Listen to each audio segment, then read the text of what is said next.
विक्रम और बेताल की रहस्यमय कहानी जो आपको हर बार एक नया सबक सिखाकर जाती है। ऐसी ही रोमांचित कहानी अब आप सुनाने जा रहे हैं।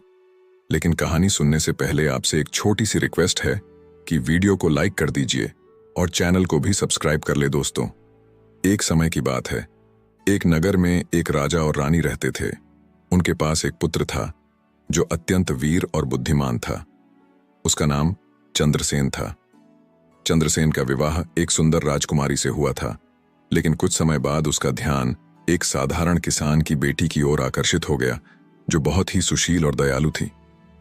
राजकुमारी को यह जानकर बहुत क्रोध आया, लेकिन उसने इसे दिल से लगा लिया और चुपचाप सहन किया।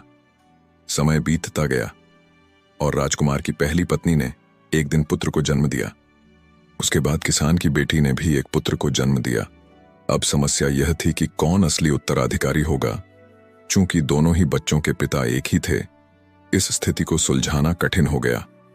इस विवाद के कारण राजकुमार का परिवार बंटने की कगार पर था। ऐसे में नगर के बुद्धिमान लोग और मंत्री इस प्रश्न को सुलझाने के लिए विचार करने लगे।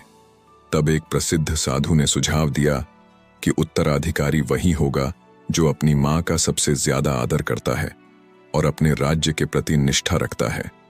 बेताल ने यहां कहानी को रोकते हुए राजा विक्रमादित्य से पूछा, हे राजा, बताओ कि ऐसे में किसे उत्तराधिकारी बनाना उचित होगा?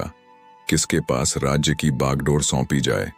अगर राजा ने सही उत्तर दे दिया तो बेताल फिर से उड़ जाएगा, लेकिन अगर राजा उत्तर न दे सके तो बेताल को लेकर वह सुरक्षित निकल सकते हैं। विक्रमादित्य ने कुछ सोचकर उत्तर दिया, जिस पुत्र ने अपनी मां का सबसे ज्यादा आदर किया हो और राज्य के प्रति निष्ठा रखता हो, वही सही उत्तराधिकारी होगा, क्योंकि एक सच्चा राजा वही होता है जो अपने माता पिता का आदर करता है और राज्य के प्रति ईमानदार होता है। राजा का उत्तर सुनते ही बेताल ठहाका मारकर हंसा और फिर से उड़ गया, अपने स्थान पर वापस लौट गया।